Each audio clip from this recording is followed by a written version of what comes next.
ഒരു മലയാളി പെൺകുട്ടി യമനിൽ ജോലി ചെയ്യവേ യമനിലുള്ള തലാൽ എന്നു പേരുള്ള ഒരു അറബി വ്യക്തിയെ മയക്കുമരുന്ന് കുത്തിവെച്ച് ബോധം കെടുത്തി കൊന്നുകളഞ്ഞ് ആ തലാലിനെ നിരവധി കഷ്ണങ്ങളാക്കി വെട്ടിമുറിച്ച് ആ അവയവങ്ങൾ ഒരു വാട്ടർ ടാങ്കിൽ അടച്ചു പൂട്ടി നമ്മുടെ നിമിഷപ്രിയ എന്ന മലയാളി പെൺകുട്ടി ആ നാട്ടിൽ നിന്ന് രക്ഷപ്പെട്ട് യമനിൽ തന്നെയുള്ള മറ്റൊരു ഹോസ്പിറ്റലിൽ ജോലി ചെയ്തു. മറ്റൊരു വ്യക്തിയുമായി എന്ത് വഴക്കും സംഘർഷവും പ്രശ്നങ്ങളും എന്തു തന്നെ ഉണ്ടായാലും ഒരു വ്യക്തിയോടുള്ള ദേഷ്യം ആ വ്യക്തിയെ കൊന്നുകളയുന്നതിലേക്ക് എത്തിപ്പെടാൻ പാടില്ല. കാരണം ഹിംസ എന്നുള്ളത് അത്രമാത്രം വലിയ കുറ്റകൃത്യമാണ്.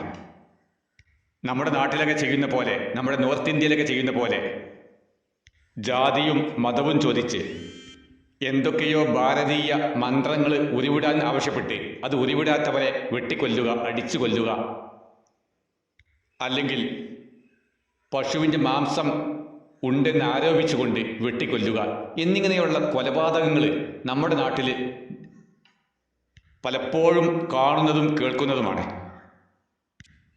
എന്നാൽ ഇങ്ങനെയുള്ള സ്വഭാവങ്ങളൊന്നും അറബ് രാജ്യങ്ങളിൽ പതിവില്ല.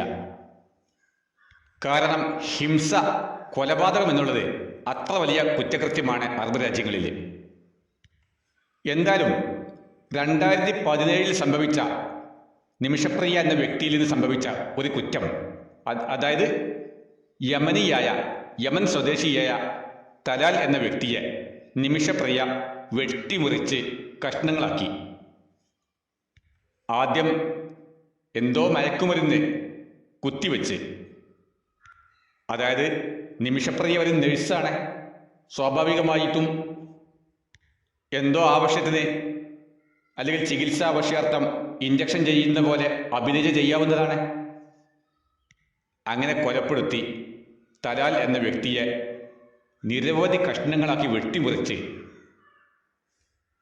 തൊട്ടടുത്തുള്ള വാട്ടർ ടാങ്കിൽ ആ ഡെഡ് ബോഡിയുടെ കഷ്ണങ്ങൾ അടച്ചു പൂട്ടി നിമിഷപ്രിയ എന്ന പെൺകുട്ടി അവിടെ നിന്ന് രക്ഷപ്പെടുകയാണ്. പകരം കിലോമീറ്ററുകൾക്ക് അപ്പുറമുള്ള മറ്റൊരു ഹോസ്പിറ്റലിൽ നിമിഷപ്രിയ വീണ്ടും ജോലി ചെയ്യുകയാണ്. ഒരു മലയാളി പെൺകുട്ടി ചെയ്ത ധൈര്യമാണ് ഈ കാണുന്നത്. നമുക്കൊന്നും ആലോചിക്കാൻ പോലും സാധ്യമല്ലാത്ത സംഭവമാണിത്. എന്തായാലും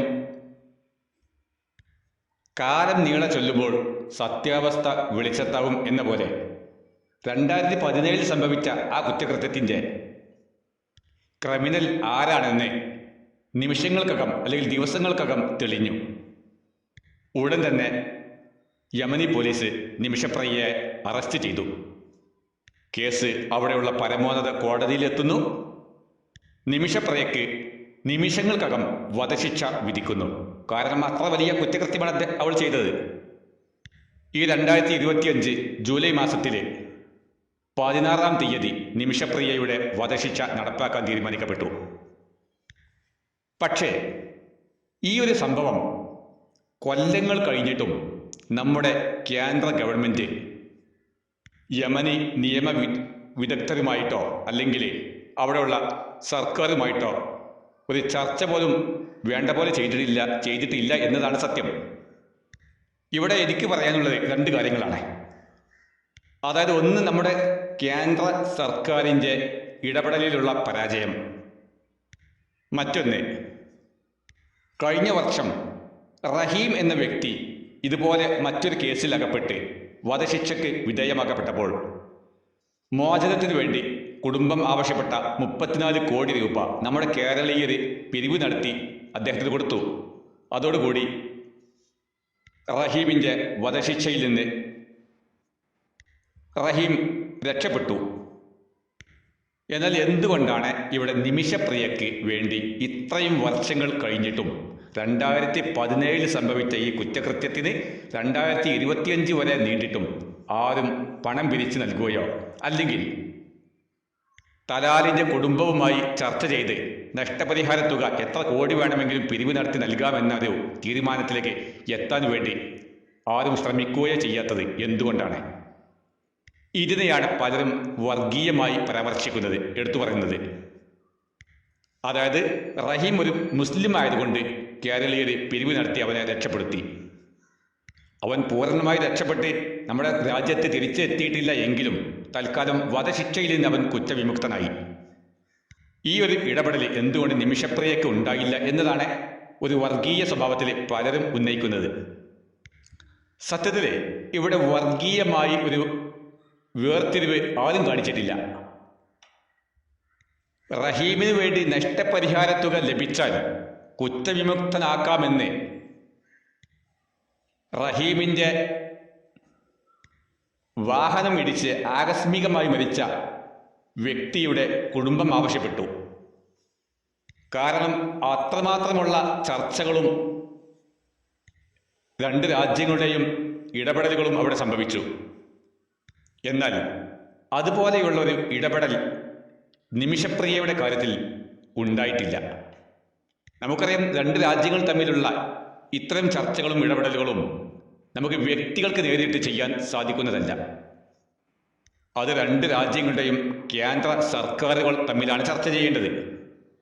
ആ ചർച്ചയ്ക്ക് തുടക്കം കുറിക്കേണ്ടതും ആവശ്യപ്പെടേണ്ടതുമെല്ലാം നമ്മുടെ ആവശ്യമാണ്, നമ്മുടെ അവകാശമാണ്. ആ അവകാശം നമ്മുടെ ഗവൺമെൻറ്റാണ് ചെയ്യേണ്ടത്. അതുകൊണ്ട് തന്നെ ഇവിടെ നഷ്ടപരിഹാര തുകയ്ക്ക് വേണ്ടി അവർ ഇങ്ങോട്ട് വരികയില്ല ചെയ്യുക. റഹീമിൻ്റെ അടുത്ത് സംഭവിച്ച പോലെ നമ്മുടെ രാജ്യത്തിൻ്റെ ഇടപെടലായിരുന്നു അവിടെ വേണ്ടിയിരുന്നത്, അതുണ്ടായില്ല. അതുകൊണ്ട് തന്നെ ഇവിടെ ഒരു ജാതീയ അല്ലെങ്കിൽ മതപരമായ ഒരു വർഗീയമായ ഒരു പരാമർശം ഒരിക്കലും തന്നെ ഇവിടെ ഉണ്ടാകാൻ പാടില്ല, അത് ഉണ്ടാകേണ്ടതല്ല. അതായത് നിമിഷപ്രിയ ഹിന്ദു ആയതുകൊണ്ടല്ല അവൾക്ക് ആരും നഷ്ടപരിഹാര തുക കൊടുക്കാൻ തയ്യാറാകാത്തത്. അവൾക്ക് വേണ്ടി എത്ര കോടി വേണമെങ്കിലും നഷ്ടപരിഹാര തുക കൊടുക്കാൻ ഇനിയും കേരളീയർ സജ്ജമാണ്. അത് ജാതിയും മതവും എല്ലാം മാറ്റിവെച്ച് മതമുള്ളവരും ഇല്ലാത്തവരും എല്ലാം തന്നെ ആ സംഖ്യ നൽകും.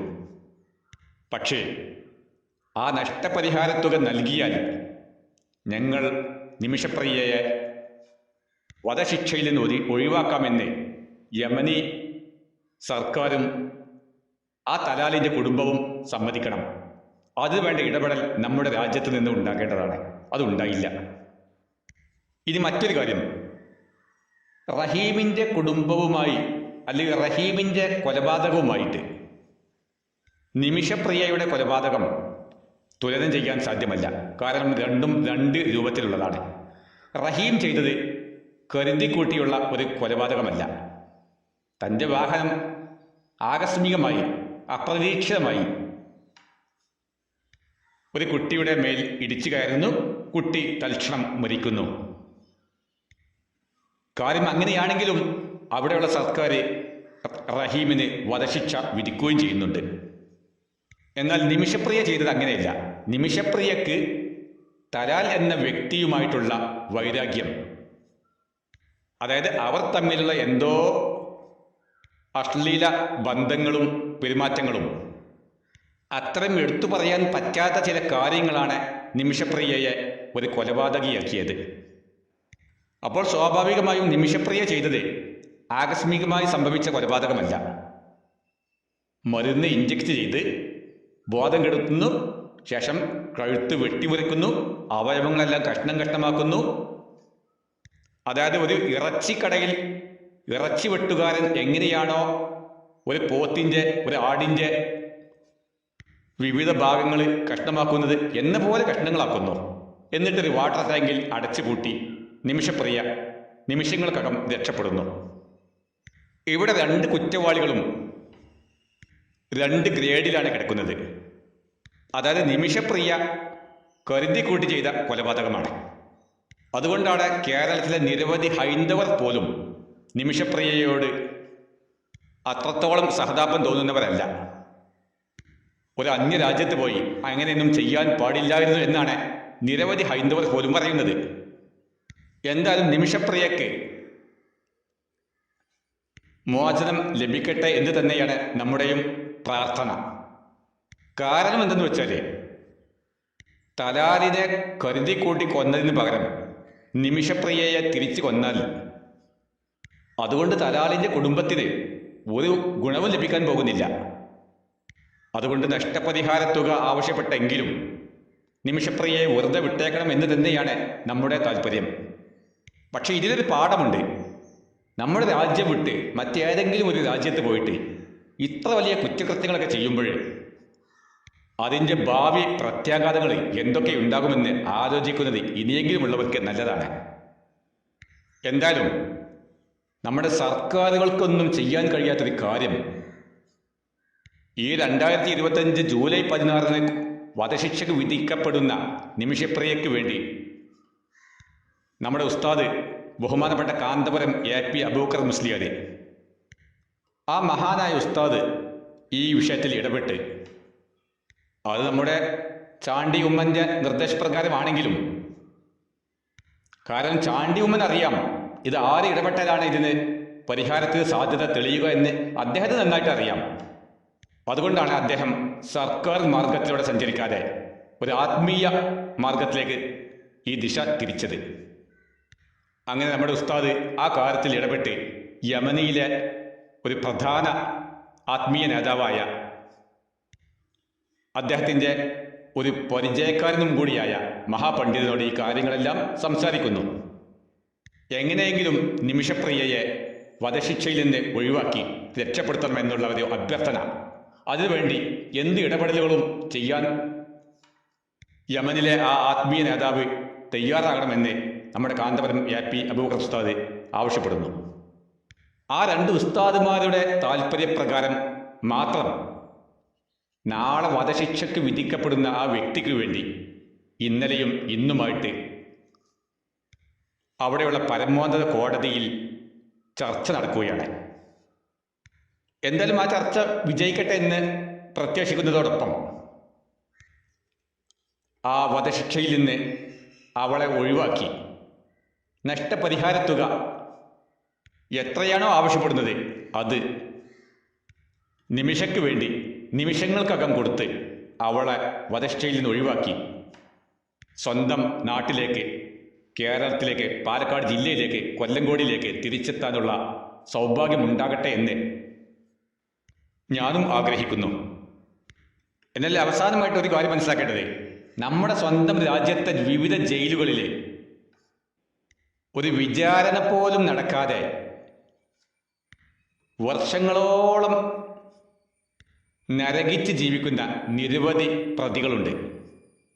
അവരുടെ മേൽ ആരോപിക്കപ്പെട്ട കുറ്റത്തിന് സമാനമാകുന്ന യഥാർത്ഥ കുറ്റം അവരടുത്ത് സംഭവിച്ചിട്ടുണ്ടോ ഇല്ലയോ എന്ന് പോലും ഒരു വാദമോ ഒരു ചർച്ചയോ ഒന്നും ഉണ്ടായിട്ടില്ല. എന്തായാലും അവസാനമായിട്ട് എനിക്ക് പറയാനുള്ളത്, ഈ ആരോഗ്യ മേഖലകളിലൊക്കെ പ്രവർത്തിക്കുന്ന വ്യക്തികൾ അവർക്ക് എങ്ങനെയാണ് ഇത്തരം ഒരു മഹാപൈശാചികമായ കർമ്മം ചെയ്യാൻ സാധിക്കുന്നത്? ഒരു മനുഷ്യനെ ഇങ്ങനെയൊക്കെ കൊന്നുകളഞ്ഞ് വെട്ടിമുറിച്ച് കഷ്ണം കഷ്ണങ്ങളാക്കാൻ ഒരു ആരോഗ്യ പ്രവർത്തകർക്ക് എങ്ങനെയാണ് സാധ്യമാവുക? എങ്ങനെയാണ് ഇതിന് മനസ്സ് വരിക?